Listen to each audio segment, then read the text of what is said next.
مع فيديو جديد من الانيميشن. النهارده هنتعلم مهارة جديدة في الانيميشن، ازاي نعمل استدارة للشخصية. فتحنا برنامج الموهو، عاملين شخصية لذيذة بصراحة على الموهو الموجودة في اللايبراري بتاعته. فكر الشخصية اللي بعد اللي احنا عاملينها دي نعمله شخصية زي دي، وحش كده او اي كائن حي.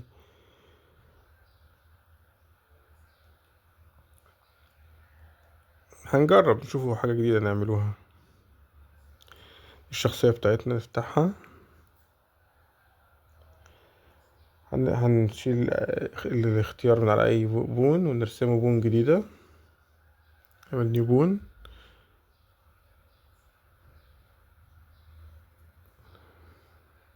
من البونز هنحولها لسمارت بون.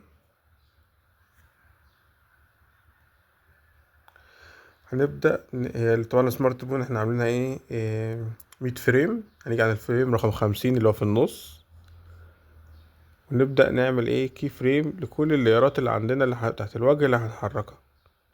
هي دي في طريقة تانية، ممكن ما نعملش كده ونيجي على كل لير لما نيجي نحركه نعمل له كي فريم عند ال50، ونعمل له كي فريم تاني بقى عند مكان الاكشن بتاع الحركة.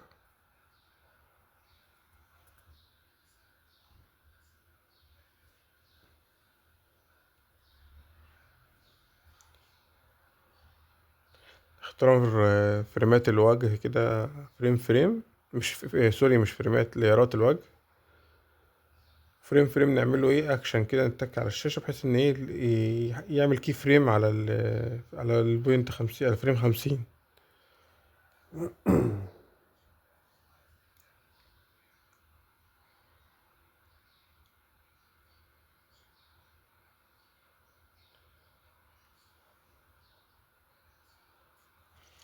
نبدأ نمسك اللاير بتاع الفيس. هنا هنعمل الاستدارة عن طريق الأداة اللي هي اسمها برسبكتيف بوينت. هنعلم على كل النقط ونبدأ نتك شيفت ونحرك ناحية اليمين. طبعا شيفت عشان النقط كلها تتحرك بشكل متوازي، ما يبقاش فيه لوحة في الحركة.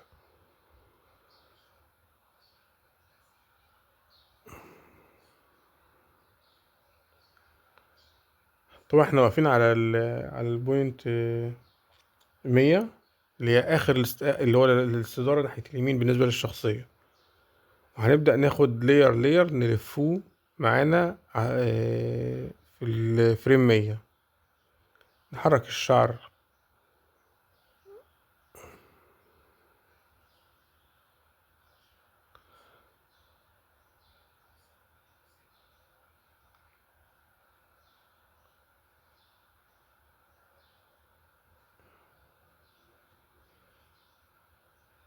طبعا وانا بعمل استدارة للوجه بحاول ان انا اعمل شوية تغييرات في الشعر كده، بحيث ان احنا لما الشخصية تتحرك يكون فيها شكل حيوي شوية في حركة الشعر وكده مع حركة الوجه.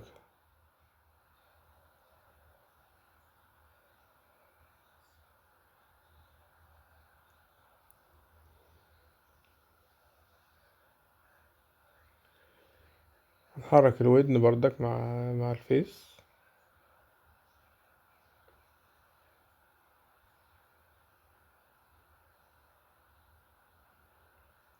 في نقطة هنا مهمة هنوضحها.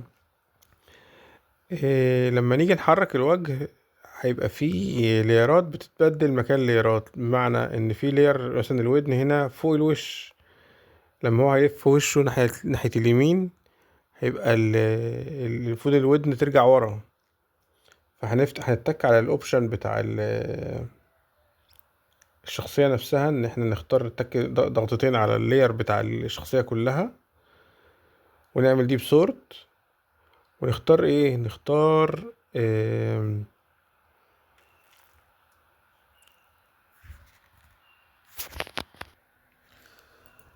هنختار من الاوبشن بتاعت اللاير ديبس سورت وانيبل انيميتد لاير. بمعنى ان هو هيعمل كي فريم لكل لاير بنبدله. يعني احنا لو بدلنا دلوقتي مع حركة الوش اللاير بتاع الودن رجعناه لورا، فعمل له كي فريم بالحركة دي. لان احنا لو ما عملناش كده هو هيبدل اللايرات بس مش هيعمل بيها كي فريم، فهتفضل ثابتة كده على ورا. طب انا لما اغير الوش الناحيه التانية عاوز يحصل كي فريم ان يبدل اللاير ده مكان اللاير ده. طبعا ده مش هيحصل غير بايه اللي يتعمل لها كي فريم.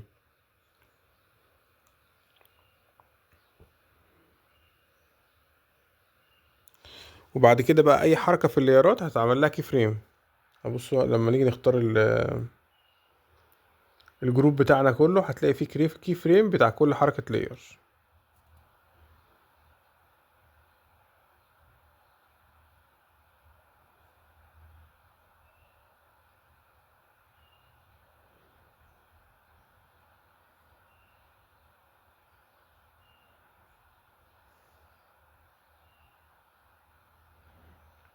طبعا طول ما احنا شغالين كل شويه نجرب نحرك التون بون بتاعتنا،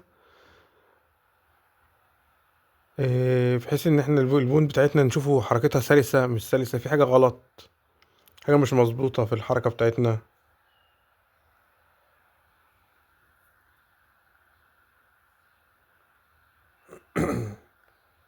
هنا بنحرك الكي فريم بتاع الودن شويه، اللي هو بتاع حركه لاير الودن، لان هي مش شكلها مش طبيعي، تتنقل في وقت مش مناسب، فنبدأ نحرك في التايم لاين، نحرك وقت التبديل في الكي فريم.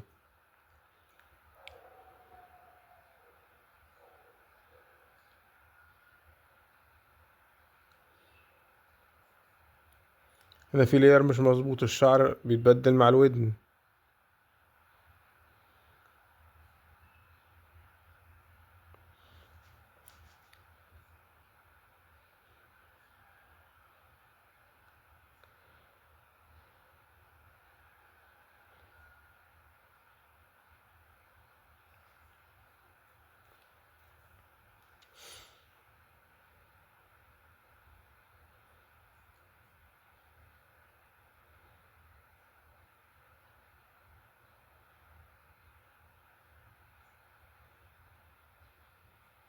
طبعا هنبدأ نفس اللي احنا عملناه عشان نحرك الشخصية وشها اليمين، هنبدأ نعمله ناحية الشمال. احنا خلصنا كده، اخر حاجة الحواجب.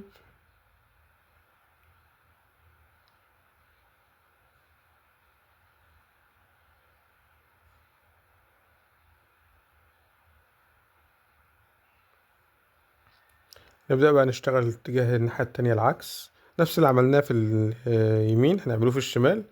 طبعا انا هسرع الفيديو شوية عشان بس ايه ما الناس ما تزهقش، هو نفس اللي اتعمل في اليمين هيتعمل في الشمال تاني.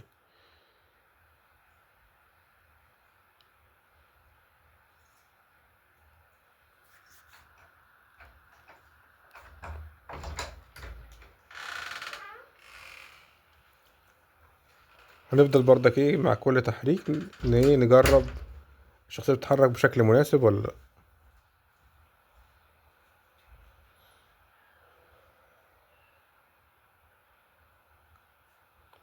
ده التايم لاين بتاعنا بتاع الكي فريم بتاع اللاير.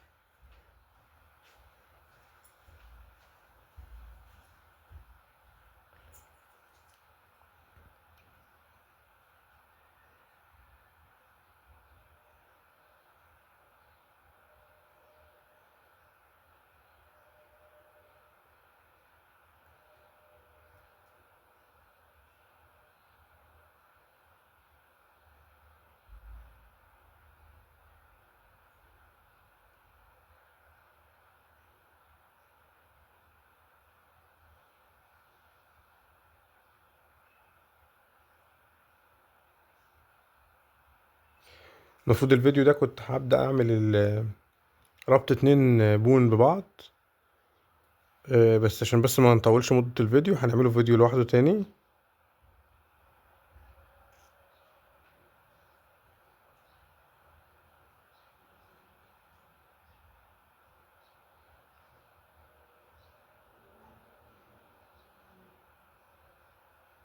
كده تقريبا خلصنا حركة الوش.